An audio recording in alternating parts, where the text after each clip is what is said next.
Guys to our channel study guide for you.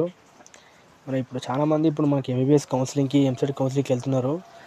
మనకి counselling ఎవరు అడగరు కానీ కాలేజ్ వెళ్ళేటప్పుడు ఖచ్చితంగా గ్యాప్ సర్టిఫికేట్ కావాల్సిందే.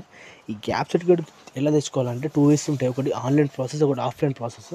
ఫస్ట్ మనం ఆఫ్లైన్ ప్రాసెస్కి వచ్చేస్తే మనం ఏం చేయాలంటే లాయర్ దగ్గరికి వెళ్ళాలి. లాయర్ దగ్గరికి వెళ్ళి ఒక నోటరీ చేయించాలి 20 రూపీస్ బాండ్ పేపర్ మీద. అంటే ఆయన మనం ఇక్కడ మనకి ఇట్లా దీన్ని మనం సెక్యూరిటీ రీజన్ వల్ల బ్లర్ చేసాం. దీన్ని ఇదేంటంటే మన గ్యాప్ పీరియడ్, రీజను ఎన్ని ఇయర్స్ నుంచి ఎన్ని ఇయర్స్, నెక్స్ట్ అసలు రీజన్ ఎందుకు వచ్చిందని ఉంటుంది దీని మీద.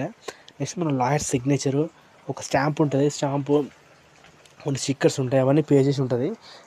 దీనివల్ల ఒక 200 to 300 మనీ ఖర్చు అవుతుంది బాండ్ పేపర్ చేయడానికి. సో దీన్ని మనం ప్రూఫ్గా తీసుకెళ్ళి మనం ఏం చేయాలంటే ఎంఆర్ ఆఫీస్కి వెళ్ళాలి. ఎంఆర్ ఆఫీస్లో ఒక ఫామ్ ఇస్తారు. ఏంటంటే అది మన గ్యాప్ ఫార్మేట్ అని ఒక ఫామ్ ఇస్తారు. 3 papers ఉంటాయి. సో అది మనకు కొన్నిసార్లు నెట్ సెంటర్ దగ్గర తీసుకోవాలి, మీ సేవలో తీసుకోవచ్చు, లేదా ఒక బుక్ స్టాల్ ఉంటుంది కదా, బుక్ స్టాల్లో వాళ్ళు గ్యాప్ ఫార్మేట్ అంటే ఇచ్చేస్తారు. కొన్ని సార్లు ఏమైందంటే మనకు ఎంఆర్ ఆఫీస్లో ఇచ్చేస్తారు.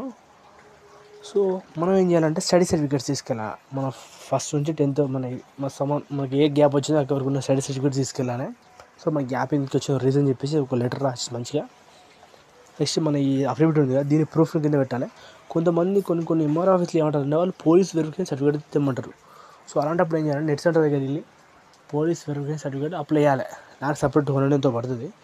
అప్లై అయితే ఒక 1 week టైం తీసుకుంటుంది అది. సో దాన్ని కూడా కొన్నిసార్లు మనం ప్రూఫ్ మీద పెట్టాల్సి వస్తుంది రెండింటిని. సో ఇది బేస్ చేసుకొని మనకు ఒక తెలిసిన వాళ్ళ ఎంఆర్ ఆఫీస్లో గంటలు అయిపోతుంది, లేదంటే మినిమం 1 day పడుతుంది, లేదంటే కొన్ని సందర్భాల్లో 1 week కూడా పడుతుంది. మనకి గ్యాప్ సర్టిఫికేట్ తయారైనట్టే. ఇక మన సెకండ్ ప్రాసెస్కి వచ్చేసి ఏంటంటే మనం ఆన్లైన్లో అప్లై చేసే విధానం. అంటే ఏంటంటే మనం ఒక మీ సేవ దగ్గరికి అతను ఏం చేస్తాడంటే first police verification certificate apply చేస్తాడు. తర్వాత నేను నోటరీ తెమ్మంటాడు. ఈ మన నోటరీ ట్రావెల్ ఎంతోని చెప్పాం కదా, ఆ నోటరీని పోలీస్ వెరిఫికేషన్ సర్టిఫికేట్ బేస్ చేసుకొని మళ్ళీ మనం ఒక ఎంఆర్ఓకి లెటర్ రాసి వస్తుంది. దాంట్లో మన స్టడీ సర్టిఫికేట్స్ అంటే study certificate, memos, Aadhaar card, ఆ ఫోటో, ఇవన్నీ డాక్యుమెంట్స్ అన్ని ఆన్లైన్లో అప్లోడ్ చేస్తారు స్కాన్ చేసి. సో దీన్ని బేస్ చేసుకొని దీన్ని ప్రూఫ్ పెట్టి మనం ఆన్లైన్లో అప్లై చేస్తాడు. సో ఆన్లైన్ అప్లై చేసినప్పుడు ఏమైందంటే మనం ఎట్లయితే ఇన్కమ్ సర్టిఫికేట్, క్యాస్ట్ సర్టిఫికేట్ మనం ఆన్లైన్లో అప్లై చేసి ఒక రిసిప్ట్ ఇస్తారు కదా, ఆరెంజ్ కలర్, ఎల్లో కలర్, అట్లా ఆ రిసిప్ట్ మనకు ఒక అకౌంట్ నెంబర్ వచ్చి ఇస్తాడు. మనం ఏం చేయాలంటే ఈ అకౌంట్ ఉన్న రిసిప్ట్ పట్టుకెళ్ళి ఎంఆర్ ఆఫీస్కి సబ్మిట్ చేయాలి.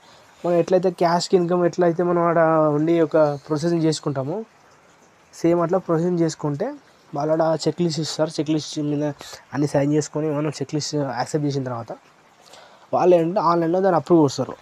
ఆన్లైన్లో అప్రూవ్ చేసిన వెంబడే మనం ఏం చేయాలంటే మళ్ళీ మనం ఏదైతే మీ సేవకి వెళ్ళామో ఆ మీ సేవలో తీసుకొని అక్కడ మనకు సేమ్ ఎట్లయితే మన ఇన్కమ్ సర్టిఫికేట్ ఇస్తారు కదా, ఇన్కమ్ క్యాష్ ఇచ్చినట్టే సేమ్ అట్లా కూడా గ్యాప్ సర్టిఫికేట్ ఇస్తారు.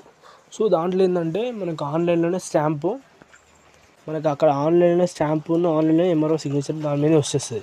సో ఈ ఆన్లైన్ ఈజ్ ద మోస్ట్ వాటర్కి మనం ఎప్పుడైతే సెంట్రల్ కౌన్సిలింగ్ పెడతామో మనం ఆన్లైన్ చేస్తాం కదా, ప్రిఫర్ చేయాల్సి వస్తుంది. ఎవరైతే మన ఎగ్జాంపుల్ మన ఐఐటి చేయాలి జోసెఫ్ కౌన్సిలింగ్ పెడతారు కదా, వాళ్ళకైనా నెక్స్ట్ మనకు ఎయిమ్స్ జిప్ వెళ్ళినప్పుడు కొంచెం గ్యాప్ సర్టిఫికేట్ ఆన్లైన్లో పెట్టిందైతే కొంచెం ట్రాన్స్పరెంట్గా ఉంటుంది, ఎక్కువ యాక్సెప్ట్ చేస్తారు. ఎవరైతే ఒక లాంగ్ టర్మ్ తీసుకున్నారో లేదా బైపీసీ లాంగ్ టర్మ్ చేయాలనుకున్నారో అర్జెంట్గా ఈ రీల్ వాళ్ళకి షేర్ అయితే గ్యాప్ వచ్చి కాలేజ్ జాయిన్ కావాలనుకున్నారో అర్జెంట్గా ఈ రీల్ వాళ్ళకి షేర్ ఖచ్చితంగా యూజ్ అవుతాయి.